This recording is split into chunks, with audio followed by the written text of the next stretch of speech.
I know that what I'm asking is a little unusual, but it's been my dream since I first saw the show. I'd like to know that if by any chance at all you could let me audition for a part in Full House. I could be Becky's niece whose parents died and needs to live with them, or any other part. It's my one dream. Now introducing. Guys, okay, Nadia Quinn, one of my very dearest friends, very magical person. Thanks, Brittany. We met, I don't even really know how we originally met. I know we met through our friend Anna, but I do remember like during the pandemic. It was during the pandemic, right? You were in town from New York, and Anna, our other friend, Anna O'Reilly, who's amazing, she was like, you guys should hang out because you both feel comfortable crying in front of each other. Yeah. Two people That's who would when cry we in front got of each close other. because she's like, Brittany is someone you can really cry with. Yeah. And I was like, great, because I be crying. And we went on a walk and you cried, We and I both was like, cried, I love yeah. you. And then I cried, and then we're like, okay, we're friends now. Yeah. When you sent the thing that was like, we're going to talk about times you went full out or whatever, I feel like I was so full out as a child, like intensely committed to all these things that like I'm so chill comparatively as an adult, but I don't think anyone who knows me now would describe me as chill, but because I have the memory of who I once was. Yeah. I'm very chill compared. Yeah. Do you know what I'm saying? I know what you're saying. I do feel like, yeah, I get what you're saying. I mean, I'm chill, but when you were a kid, you wrote a bunch of letters. Well, and wrote, also like, I was like producing productions at recess. Like I loved TV, and we weren't allowed to watch a lot of TV, but I remember specifically I loved Who's the Boss. So I would write scenes from Who's the Boss. And I was in second grade. So how old are you in second grade? 7, I think. 7 years old. I'm writing spec scripts for Who's the Boss, taking them to school to perform at recess. And I was like, I need a Tony. I need an Angela. I will be Mona. I always wanted to be Mona. Writing them by hand? Yes. Writing them out by hand, handing out scripts, and then being like, okay, go. You can get the laugh. Take that back. Like, oh my gosh. And now I don't want to direct script, like that's not something but it was like I wrote plays all the time. I wrote a play. There's this home video of me, and I'm the oldest of 5 kids. So my dad always had a video camera on it. It's like so lucky that we had these videos of us. But yeah. He's filming my younger sisters, and they're fighting over something. And he pans over to the other sister. She's giggling about, they're all like, it's chaos. Camera goes over to me. I'm sitting in the corner alone in a chair like this. And he's like, Nadia, what are you doing over there? I was like, I'm writing a play about a girl who can't read. Dead ass serious. And I was like, just all these crazy fools. And yeah, I was always writing plays, writing songs. I remember being given chores, and like it was always a TV. I was like in the bathroom cleaning the bathroom alone, and I'd be like, is your mirror dirty? Give it a few sprays of Windex, wipe it off. My gosh. Windows clean. Windex, great for cleaning. Like I was all You that's just who do that I for yourself. alone. I was doing that stuff all the time. And then I Full House was my obsession. This is where we like really bonded one time. We were at a wedding. Yes. And Marco couldn't I go to the remember. wedding. And I was like in upstate New York with you and your husband, who like, you guys are so funny to me because, okay, you and Aaron are like the 2 coolest people. Like you guys are just like cool. You're fun. You're cool. You're like all this stuff. Like we're a little bit nice. like I'd be like intimidated by you probably before I'd met you when we'd like cried together. Like not really, but like a little bit maybe because I'm like, she's so fun. She's like does everything. I do feel like there's some surprising things about you sometimes like that. So also when I found out that you were obsessed with Full House. Yes. And so was your husband. Yeah. And so was were I. you. We bonded. We were like, remember the episode where Joey and Jesse, they were at the Smash Club, and like we We were all standing under the stars like somewhere in upstate New York, and this wedding was happening, and we were just talking about Full House. Yeah. That was another deep bonding moment. It was. And you were like, you surprised me that you were obsessed with Full House. Me, not so much. Oh, I wanted to be on it. And so, yeah, there was an address at the end of the episode for like Miller Boyette Productions. And I wrote them letters all the time, suggesting ways that I could be incorporated onto the show.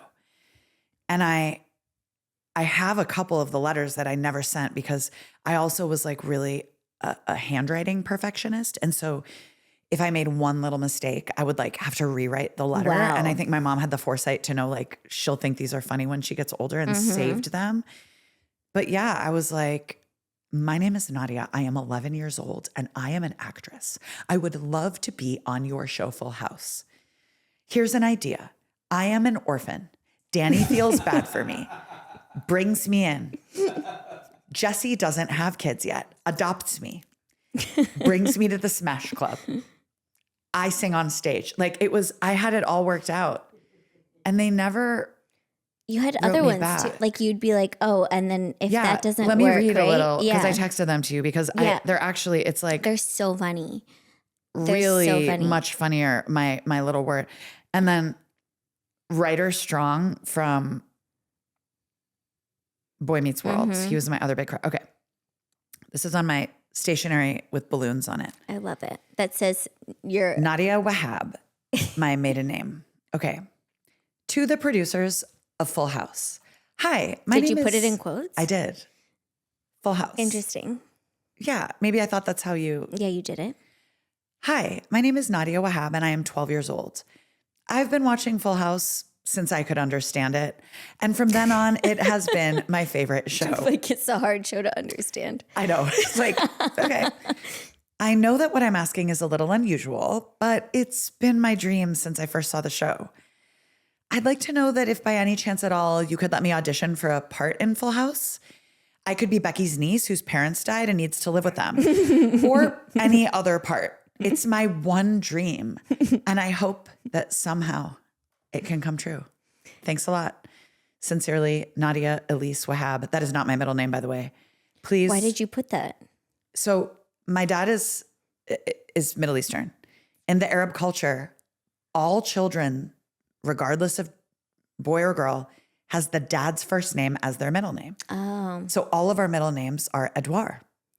But I was so embarrassed by that in the 80s and 90s because it's like a boy's name.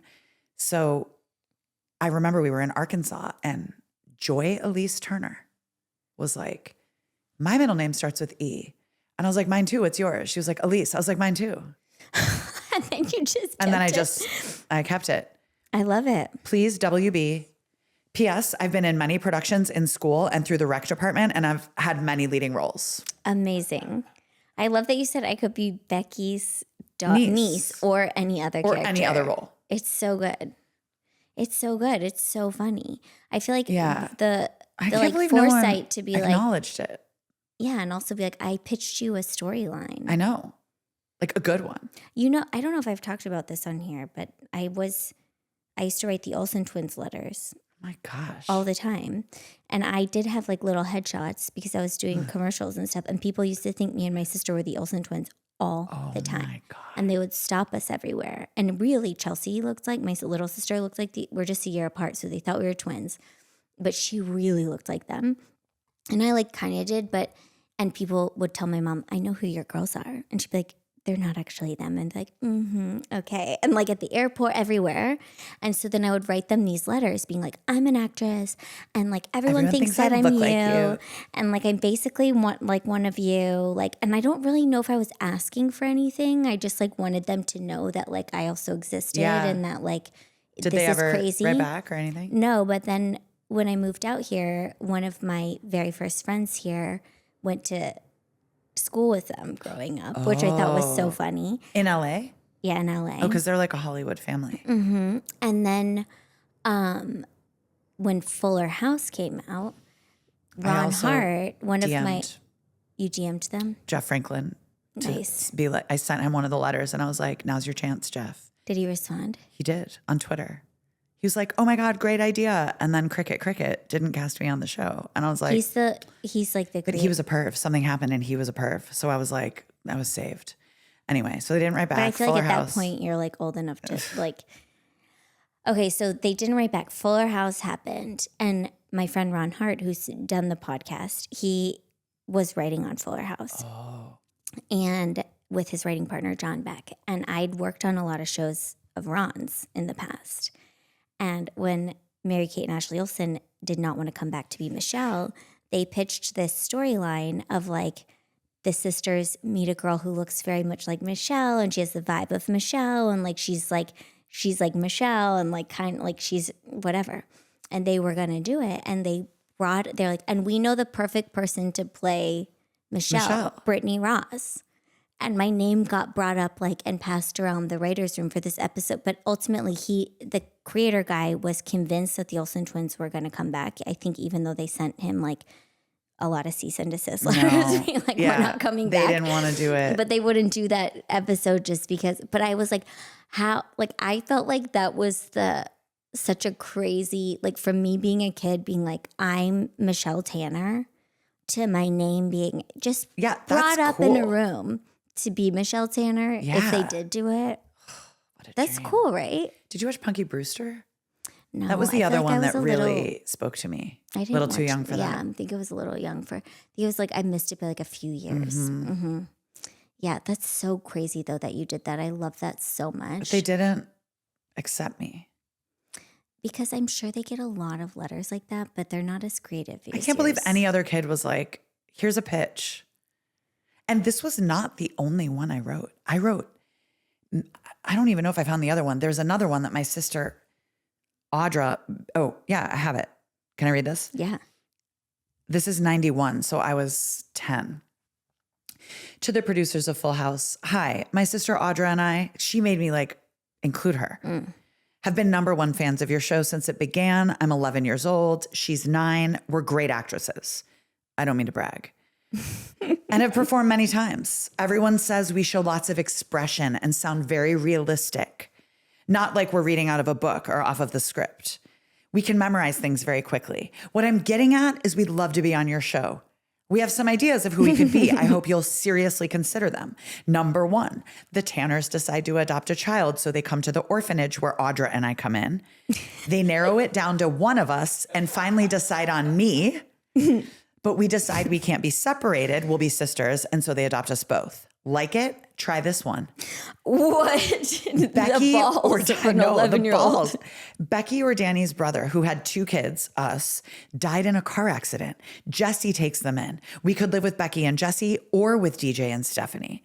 Our address is blah, blah, blah. Our phone number is blah, blah, blah. Thanks. Please contact us. Sincerely, Nadia and Audra Wahab. Like it? Try this one. I feel like you as an adult is just you still wanting to do all those things, but being like, I'm not 11, so I'm not allowed to anymore. And you know that you're not allowed to, but you'll be like, okay, so should I DM Steven Spielberg? I know. Because I'd be like, hey, because you did work with him. Yeah. And be like, West Side Story. Yeah. You were great in it. You won't recognize her on the street from it because you really played a character. Really transformed. But I feel like it's like we're old enough where we're like not supposed to do that stuff, but it's still who I am. I want to just like, there is a part of me that is like, well, someone's asking for a thing. I mean, well, that's how, you know, that's the famous story of how Vicki Lawrence ended up on the Carol Burnett show. Oh, wow. She wrote her a letter and Carol Burnett read the letter and put her on the show.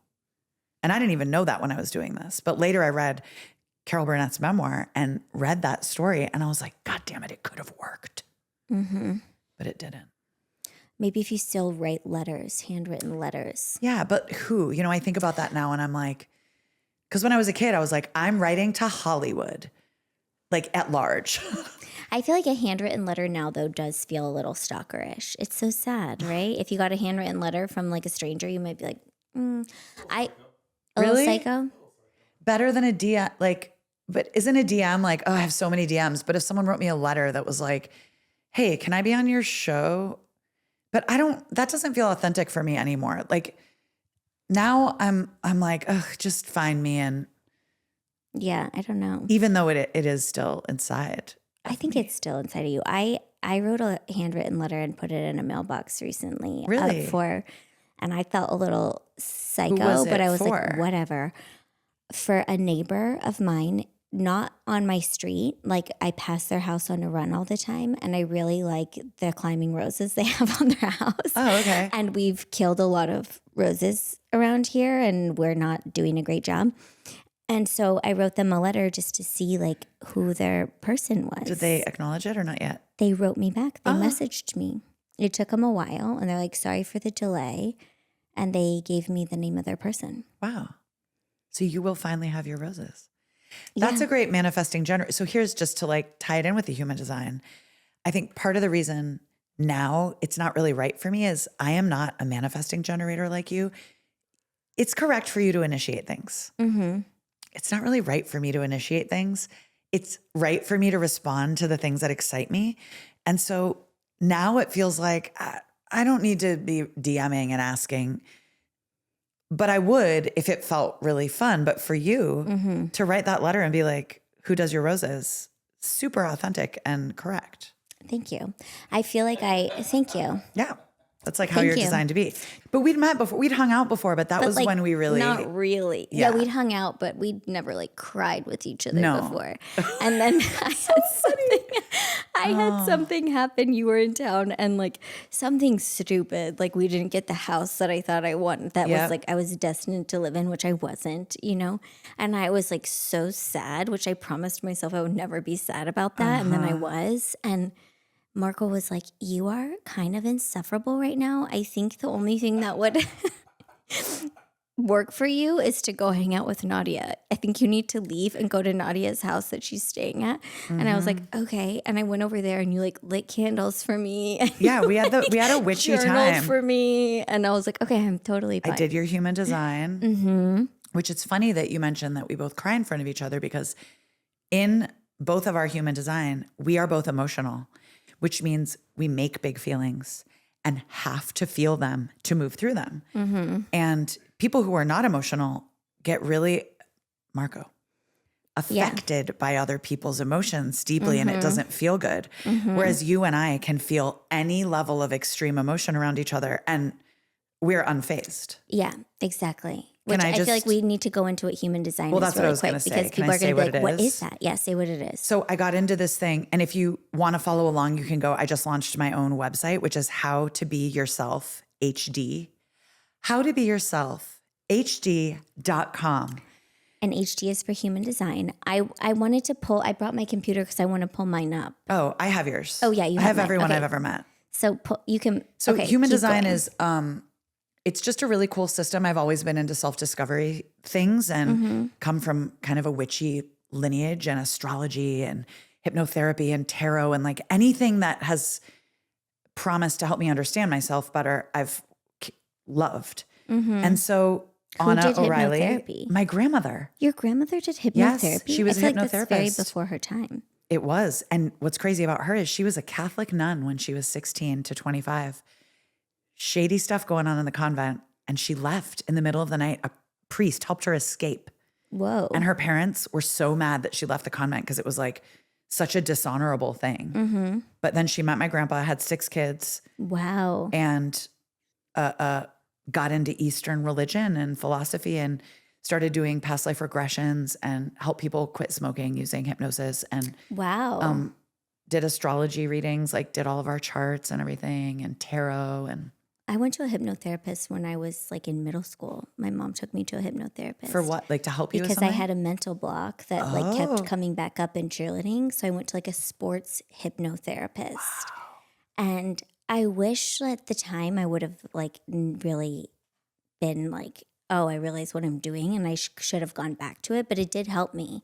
And they gave me like all these visualizations to do at night before I went to bed. Because I kind of had like what Simone Biles had where I'd be like, but mine was like, I was afraid to flip backwards, even though I could do it. Like since I could do it like as being easily like the as reason walking. you stopped. Yeah, I would get cheering. over it and then I would get it again and then I'd get over it and get it again. But the hypnotherapist, the first time I went, I was in middle school. And I just find it like I'd never been to therapy. And the first thing I did was hypnotherapy. How funny. Yeah. But it was for like athletes. It really works if you want it to work. That's the thing she would always say. People would go to her to like quit smoking. And she was like, this will work if you want to quit smoking. And if you don't want to quit smoking, this is not going to work. So maybe you It worked for me, and then I would get it again. Yeah. But mine was like, I realized later, it was like, if you have any like outside of your life crazy like emotional something going on, it's probably related. And when I look back and track it, I'm like, oh, every time I got a mental block, something chaotic was happening in my life. Interesting. And so I don't think people tied things together like that then. Yeah. Unless I'd gone to a real therapist. No, well, that is yeah. In the last, I feel like 15, 20 years, it's become much more mainstream to do these wooey things to make our lives better. So because why not, right? Anna, who you mentioned before, is the one who introduced me to human design. I didn't even know if you know that. I think I did know that. She was like, there's this thing called human design. You have to learn about it and teach it to everybody because it's really complicated. But why did she think you should do that? I don't know. She's a projector in human design, and projectors like are visionaries. They see things and they notice. Because everybody has like their own thing. I'll let you finish telling what it is. So it's basically it's a mode of self-discovery. It's a way for you to understand how your energy system works best and interacts best with other people in the world. It's like getting a blueprint of your energy skeleton or like a map of your aura. And there are 5 different energy types, and each energy type serves a different purpose. And you need your exact birth time to get your chart, and you can make your chart for free on my website. And then it'll show you a map of your aura. And I just found it so fascinating. It really made me feel seen and understood. And then, I mean, I've read, as you know, we've been talking about this for like 5 or 6 years now, the whole time, because everyone I have encountered in the last 6 years, I'm like, what's your birth time? I need to know your design because then I immediately understand them. Yeah. So you are a manifesting generator. And something we share in common is that our brains are going all the time. And our hearts are open. So like our vulnerability is our power, and our mental prowess is our power. But you as a manifesting generator are here to do what you love and to initiate things in its simplest form. But that night you were crying. Yeah. I remember you told me once, like, okay, if you don't want to read a book anymore, you're supposed to stop reading that book. And I feel like I've always been somebody who's like, I said I was going to read this whole book, and I like grit my way through it, and I like hate the end of the book because I said I was going to do it. And now I've just been like, I don't need to finish this book. I don't like it. Yeah. And I feel okay. I feel much better about it. That's actually the main thing about manifesting generators is you don't have a linear path in life. So you never need to finish anything, because once your body loses interest, it's telling you, move along. You got everything you needed out of this thing. And you're supposed to then shift to whatever is exciting you or energizing you now. And trust. Except in your marriage. No, I'm just kidding. No, I'm just kidding. Yeah. I love my husband. I'm not. And Marco has a very similar chart to my husband. They're both really, really open. And you and I are like, we have so much of our own energy, and they are like so open. It sounds like it would be like a woman-man thing, because that sounds like stereotypical female male. I just think that happens to line up for the two of us. Yeah. So like when we're describing it, it's not like. But don't you feel like you're the man? I'm the man in my life. I do, until I try and hang something on the wall. Well, yeah, honestly, same actually. Like, yeah. I do. No, I don't think really I true. am. I think that like I do hold a lot of things together. Marco is softer than me. Like he's more playful and softer, and like same with Aaron. That's why my kids like him more than me. I don't have kids because I don't want that to happen. Oh my God. I feel like you've seen it happen to me multiple times where my kids are just like, Dad. But I'm fun too. I feel like they're coming around, but I think that it is like, I'm much more like, we got to do this right now, kind of a person. Yeah. Yeah. Which isn't necessarily gendered. No, it's not. But it does. I don't know. It's I feel like you've read so many, Nadia, like you'll be at a party and you'll read everybody's human design. Well, yeah, because I hate small talk. Like I just can't. I feel like you've read some like very A-list celebrities. It's like, I have. It becomes like a party trick where she's just like, okay, so I know this person's human design and this person's human design. Because everyone wants to know about themselves. Yeah. So it's like, it's actually really cool because I love telling people about it because it makes your life better. Should I just like look at your chart really fast? Look at mine. I also wanted you to pull up Keida's. Do you know your birth time? I just texted my mother. Oh, see. I asked him to text his mom. 6:30 or 6 something at night. Yeah. So if you go to howtobeyourselfhd.com, you can make your chart for free. And it's really interesting. And she's done it for my kids too, which has helped me be like, oh, this kid's like this. And it's funny because it's kind of like astrology where you're like, oh, but it's not. It's not like where you're like, I could map myself. I don't know. Sometimes I read like my horoscope and I'm like, this could be anybody's depending on what you're thinking. Whereas like I'll read about like my son just like came out knowing who he was and doesn't need a lot of attention and is very like, I'm good. I feel very like grounded and whatever. And my daughter needs like, she's like, look at this, watch this. I need to show you this. Like there's a lot more like, it's she's very open and he's very defined. Mm-hmm. So defined in human design refers to the parts of you that are built in and consistent that beam outward. Mm-hmm. Benjamin, very defined. All of his own energy beaming outward. He walks like a mile away from, like he's the kid that's always, I always know where he is because I'm not a monster. Yeah. I like am watching him, but he likes to wander off away on his own. And so many times I'll see people be like, where's your mom? Where's your mom? And I'm like, I'm right here. I'm over here. I'm just like 100 yards away because if I go close to him. He'll run the other direction. Because he's like, I'm doing something and I'm like, have a plan. I need to be. The other day we were at a birthday party and so my nanny speaks Spanish to him and he like really loves Spanish and he prefers Spanish. And if we need him to do something, we'll speak to him in Spanish because Marco and I also speak Spanish, but Penelope doesn't really. So she pretends to speak Spanish, which is hilarious. God. But so we're at this birthday party and he wanders, like it's a huge park. So it's all the birthday parties are happening. He wanders, like I'm following him. He wanders 4 birthday parties away and finds the one Latino birthday party in the park where they're playing music. My puts God. himself in line. He's like, with the kids are all dancing and playing like freeze dance.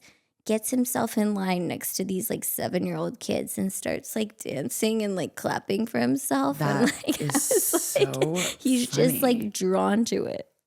He's very much his own person. Mm-hmm. And Penelope is really open. Mm-hmm. So she is like taking in everyone else's energy. I forgot this about you. So I just pulled up your chart. I forgot that you have an open identity. So you are a shapeshifter. Mm-hmm. And whoever you are with is who you are in that moment. Like you are mirroring the identity of whoever you are with always, which is a huge gift because you make people feel really seen. Thanks. I think it helped a lot when I moved like a million gazillion times growing I did up. too. Mm-hmm. Yeah, we both moved a lot. 13 Yeah, I was always the times. new kid. Yeah, always the new kid. I would walk in and be like, I moved, I don't know how many times, but I moved twice a year until 4th grade. I went to 2 schools every year till 4th grade. But I remember, I don't know about you, but I had a system where I would walk in, I would scan the room, be like, who are my people here? Who do I want to be friends with? And then I would just like get in line and do what they did and make them my friends. Wow. But that's very open identity. You were like, whose identity feels good to me? Mm-hmm. And then manifesting generator being like, I'm your friend. Yeah. I'm Brittany. Yeah. I liked being the new kid. Me too. I loved it. I feel like a lot of people didn't, and I liked it. And then I would hate any new kid who came in after me. That's so funny. I was like, that is my thing. I'm so competitive. So whenever there's like a new person in the group or a new kid who comes into school, I'd be like, I'm the new kid. I'm the new kid. And I remember like 2 people who became part of my friend groups at different schools who came in after me. And I really struggled with them at the beginning because I was like, you're taking my spot. How funny. It wasn't like I was like, I know how to treat a new kid and be generous to a new kid who's coming in. I was I'm like, the new kid. You're stealing my identity as a person. So that is so interesting. Because I feel like I I know my mom said I would always come home talking differently. Whenever, like we lived in Arkansas and she's like, you had vocabulary and an accent within 3 days. Yeah. Every time we went back to Arkansas. And, but I feel like I wanted to not be the new kid as quickly as possible. I wanted to like assimilate and be like in and not be. And you were like, I'm the new kid. I felt like it was what made me like different from everybody else. And I liked being different from everybody else. I didn't want to be one of everybody. I think once I lived here for more than, because the longest I'd ever lived somewhere was 3 years. And then when I passed that, I mean, I've lived in LA since 2008. Yeah. So it's a long time. But I remember when I passed the 3-year marker, I started to feel like, oh my God, I've known these people for a long time. And then I started to be like, I'm going to know these people for a long time. And to see my friends like change and grow and like still be friends with people that I've been friends with for, I don't know, like it is weird. 17, 18 years. It feels like, whoa, this is crazy to see, you know, all these people change. And I like it. And then when I met Marco, he's from he's from Geneva, but it's like a small town. And his friends and their families, they feel knew like each family. other their whole lives. Yeah. They're like, all the siblings are friends. Like the parents know the kids. And I like it. I kind of like hanging out with them. It's a different vibe. But then I remember one time we went to a wedding and they're like, okay, all the friend group is doing a flash mob dance at this wedding in Turkey for this friend as a surprise. And I was like, I'm not doing it. And they're like, you're one of us now. You have to do it. And I was like, I'm not doing it. I'm not one of you guys. I'm my own person. I just wanted to be my own person. I'm the new kid. And then I'm different. Yeah. They all had to go change and just, I can't remember what. And I was like, I'm not going to do it. And it ended up being like, I didn't do it at the last minute. And it ended up being like an incredible disaster and like pissed off the bride and the groom. Oh my God. Because the guy who was leading it like cut off the best man's speech and like came out and did this dance. And I was standing there being like, I'm so glad I'm the new kid and I'm not one of the I knew I wasn't supposed to be a part of this. Yeah. Well, can I keep telling you things? Yeah, because yeah. that just reminded me, something you have in your chart is built in spleen, which is intuition. And I know we've talked about this. You get a feeling of like, something's off about this. I don't want to participate in that. This is going to be weird. That guy's shady. And it's a very reliable internal information for you. So when you just told that story, I was like, that was your spleen being like, this dance isn't it for me. I don't want to be a part of this thing that's going to piss people off. Even though you didn't know it was going to, you did. I did. You did. I love it. Yeah. I feel like I always was kind of like that. And my mom, I think my mom's is probably open. I feel like, because I feel like as a kid living in South America and stuff, I'd be like, I don't feel great about, like, I think I felt like I had to like watch out for things. I'm sure my mom did too, but like I understood the language and she didn't. And I was always like on the lookout for like shady things, you know, getting kidnapped, because people were getting kidnapped from my school. But you're also obsessed with the possibility of getting kidnapped. I am obsessed with the possibility of getting kidnapped. Kidnapping in general. Yes. You're into it. Not into doing it. No, it terrifies me. Yeah. It terrifies me. And I don't even want to like bring it up because it terrifies me so much, because I feel like, you know, that thing I used to think like, well, if you talk about the things you're scared of, then like the likelihood of it happening is insane, you know? Yeah. And then, you know, I'm obsessed with Nancy Guthrie. Yeah. I was just going to be like, where is Hopefully by Nancy the time Guthrie? this comes out, we know something. I don't think we're ever going to know. I hope we know. I think something. she's the Amelia Earhart of our generation. She's gone. I told Penelope about Amelia Earhart the other day, and then I was like, why am I doing this? Sometimes I start telling her things, and I'm like, is my child never going to get on a plane again? And she disappeared into the Bermuda Triangle. And nobody knows like, where what? she is. And I was like, oh, nothing. It's okay. It was a long time ago. I'm like, she's I gotta fine now. Get on a plane. Yeah. No, but so Savannah Guthrie has a book that she wrote, like a memoir, and she talks about this game she used to play with her aunt and her cousins, Kidnapping, where they would wake them up in the middle of the night and drive them from like one place where they lived to like somewhere in Florida to the aunt's house, but they would call it kidnapping, and they never knew when they were going to go. It was like a game. And I'm like, okay. Karma. Maybe they're talking it and it's becoming a thing. So take back everything. I'm not going to talk about my fears anymore. Well, that's also your power is you speak things into existence. Oh, God. With your manifesting Okay. generator voice. So you what have I'm to going to be, say is nobody will ever get kidnapped. Yeah, Oh, you God. should I be don't like, want to talk I'm about safe. this. It really freaks me out. It really, really freaks me out. Like I feel like so freaked out in my body about it. So that when I was in, I lived in Colombia. I was in first grade, and there was an attempted kidnapping at my school of a girl like down the hall from me because it was the American school, and like I guess my mom high value students. Yeah, high value students. A lot of people's parents worked in the government. That's what it was. It was like American kids and like government official kids went to this school. And my mom went in and was like, well, were there guns involved? And the lady first she's like, I heard there was an attempted kidnapping. And the lady's like, what? At the office. And then she's like, yeah. And she's like, no, I heard there was. And she's like, oh yeah, that there was. And then she's like, but were there like guns involved? And the lady looked at my mom and was like, this is Colombia. I was just There's like, oh always guns involved. So I think as a 6-year-old Yeah. to like know that that's going on is probably why I'm so scared of it, because it was always like, You could see a this hypnotist could about that. happen. Remove I should your see fear a of hypnotist kidnapping. about it. Yeah.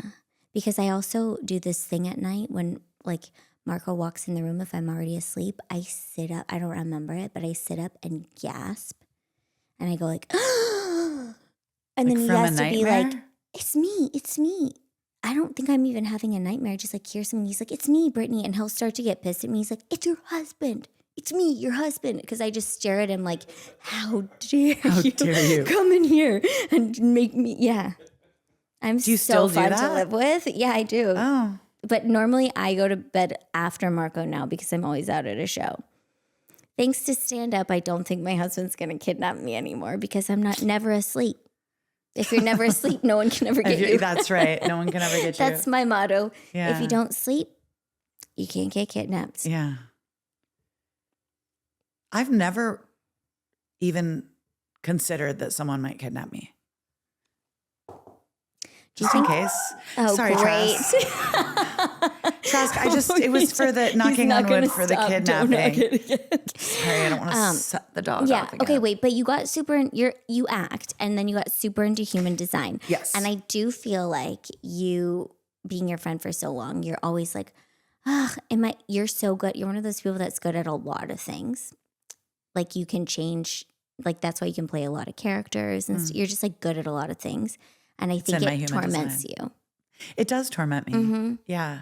Because you're like, I'm doing this, but now I'm doing this, and now I'm doing this, and I think I'm supposed to be doing this, but I'm really. And it feels like it diffuses everything to do so many things instead of like, this is the one thing I do. And I'm doing it all the time because I like doing a lot of stuff and I'm happy. I'm a generally satisfied, happy person. Mm-hmm.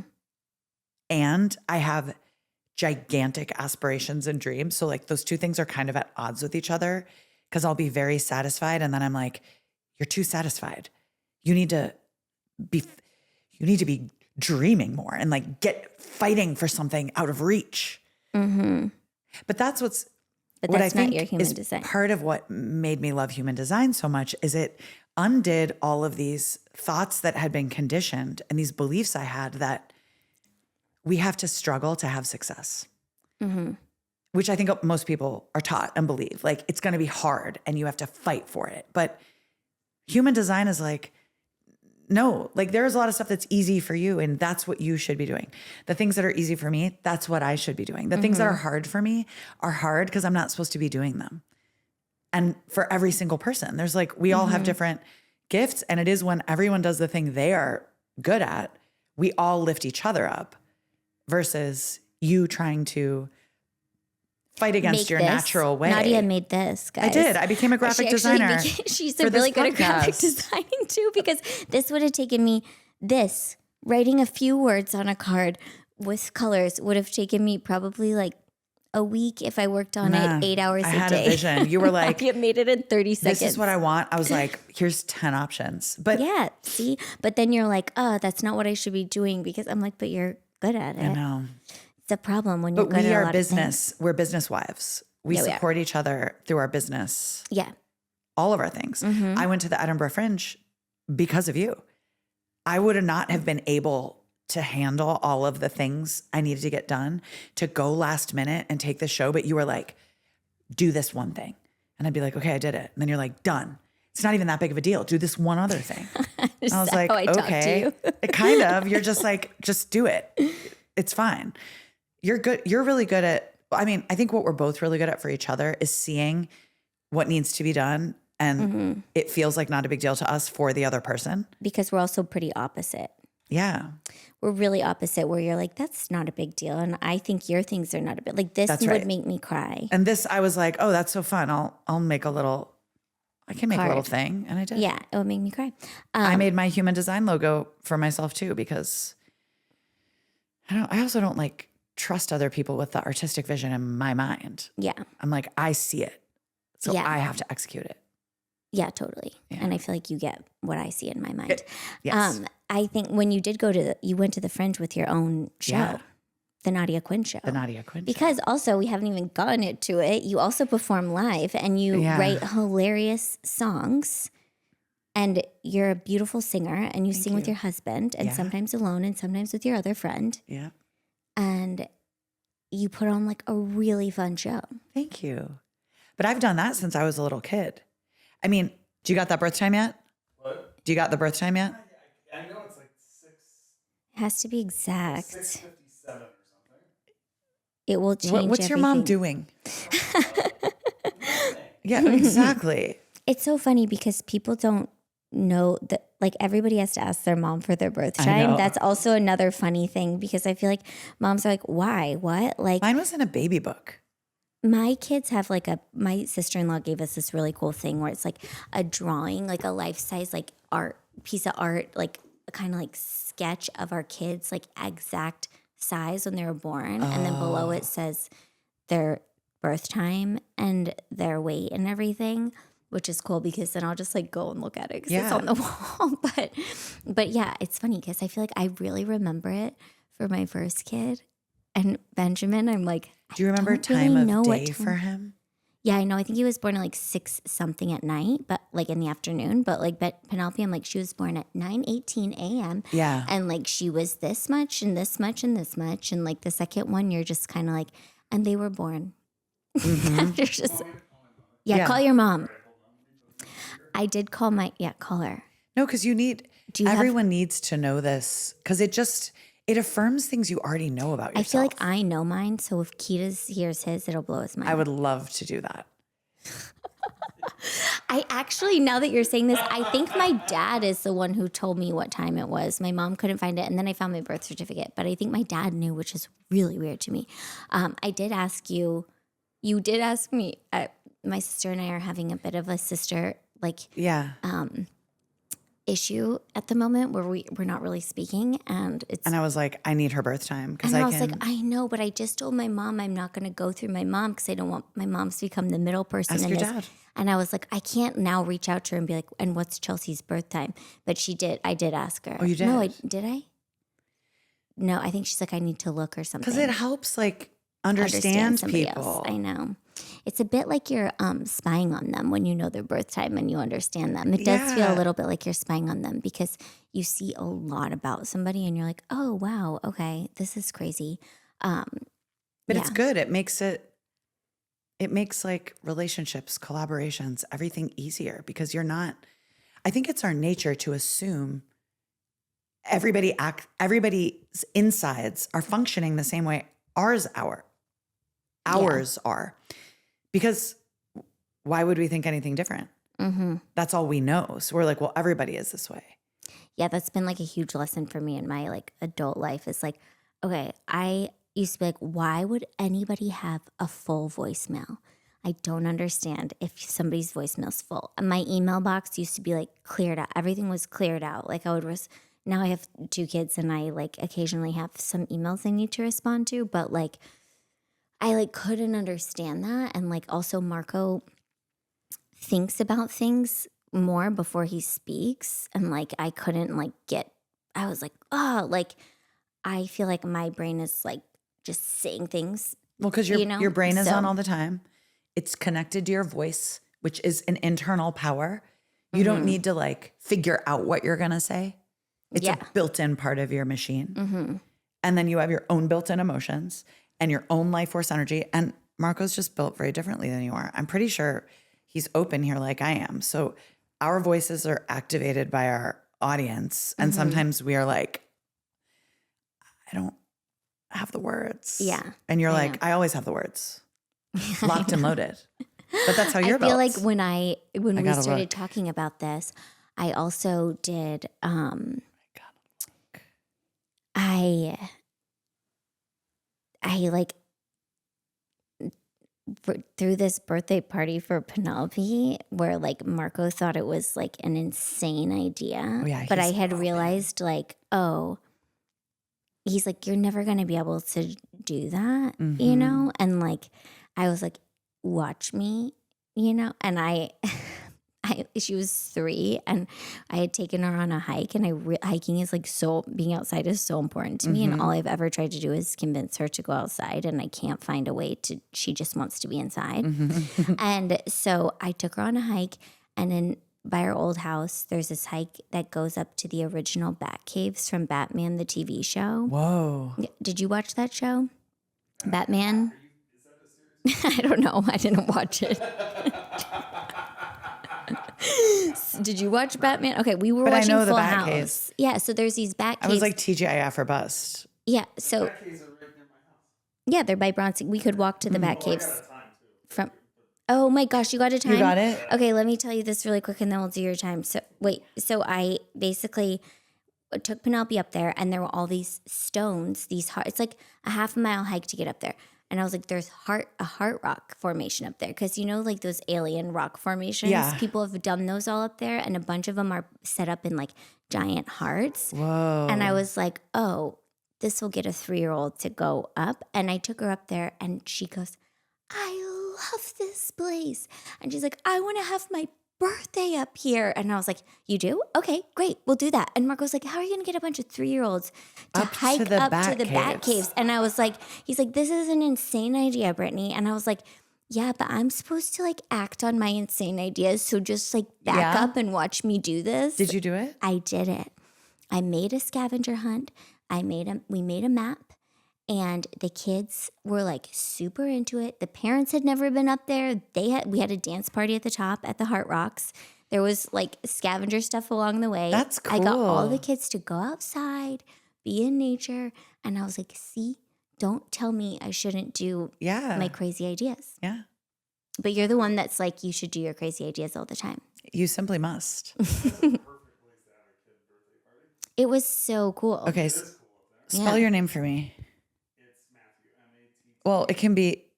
This is just for her to save it. It's just for the label. So it can be however you want to be stored. Do you want to be served as Keida? Yeah.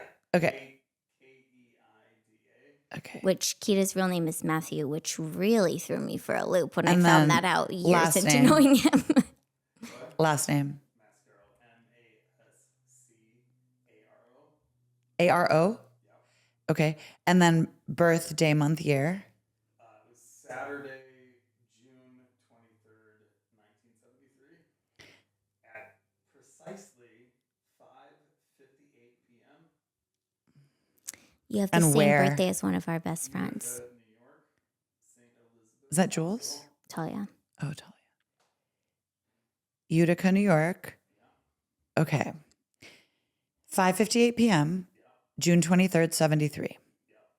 Okay, so I'm making your chart on my website, which is, again, howtobeyourselfhd.com. She really made a simple website for you to make your chart because there's a lot of human design stuff that's really confusing. I do tarot, but I'm not.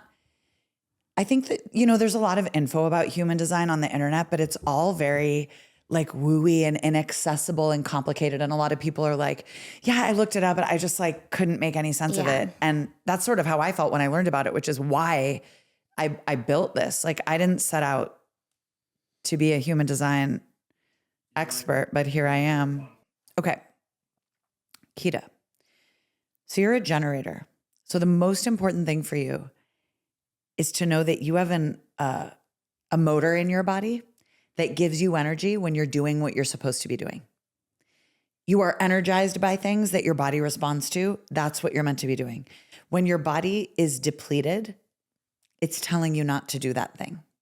That's the most important thing for you. You are very defined in your chart, meaning like Brittany, like me, you have a lot of your own internal energy beaming out. You two share something similar where you think about things your way.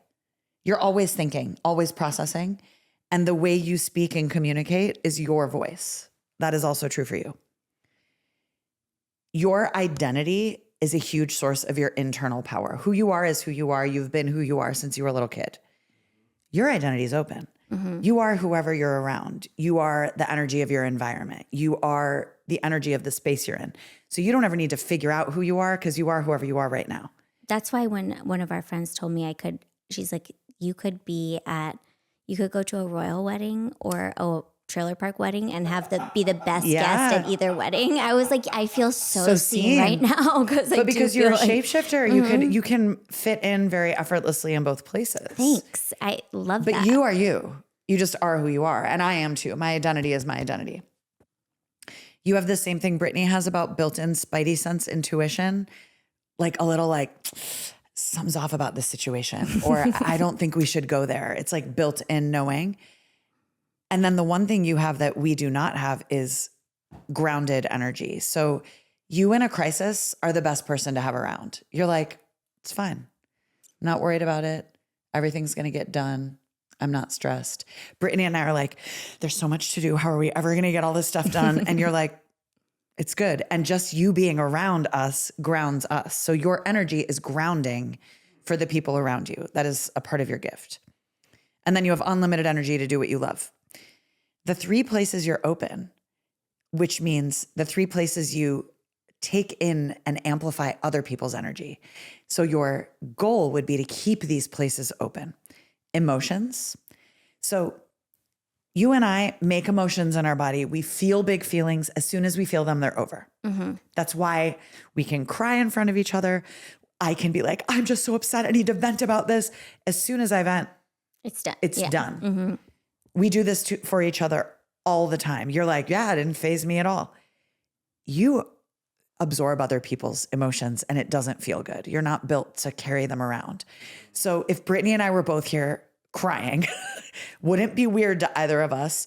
You might be chill here, but you're going to walk away and be like, wow, that was a lot of emotion and a lot of energy, and that doesn't feel good to me. So your job is to always clear out everyone else's emotions because you're not an emotional person. You're very level emotionally, but you take in other people's feelings and then it can feel like you're very emotional, but it's not your emotions. It's like other people's emotions. So anytime you're feeling big feelings, you can go, wait, Nadia told me these are not my feelings. And be like, oh, I was talking to Jim and he was complaining. And then, my friend cried about XYZ. I absorbed that, and you need to like take a walk, take a shower, do whatever you need to do to clear them out. Marco's like that. Marco is like that, which is so interesting that he's a therapist because I'm like, wow, all day you're taking in everyone's like worst stuff. Mm-hmm. That must be hard to recover from. And he was like, yeah. It's like, cool. He's like, then I just come home and I just come home and I don't have time to think about it. I did tell him that Aaron takes a bath every day and that it really helps. Oh my God. I know. I think baths, like if Marco's like, I'm going to take a bath, I'm like, ugh, it sounds so like wimpy to me for a man to take a bath. Well, that's what I felt with Aaron at first too, because I was like, you're relaxing too much. We don't have time for you to indulge in this way, but the more he bathes and resets, I can't even like hear about it. It's like I don't want to hear about men bathing or kidnapping. Never talk to me about either of those things. Okay. Maybe we should edit that out for Brittany's, reputation, but that's fine. And then you're open in your crown, so you get inspiration by things outside of you, and you have the potential, like Brittany and I do, to be like, there's so much to get done. How am I ever going to do it? You're like, I have to figure this out. I have to think about, you have like you can pick up pressure to figure things out. But the way you will always figure something out is by not thinking about it. When you clear your head, the answer will drop down out of the universe into your brain. But if you're putting pressure on yourself to figure it out, you are built this way too, you're never going to figure it out. The less you think about how this could possibly get figured out, the better. Because your brain, you have a processing mind that's always going, and you're going to figure it out, and it's going to drop out of the sky. But when you're like, I have to figure this out, you won't figure it out. And then your heart is open, and our hearts are open too, which means we're always like, did they like me?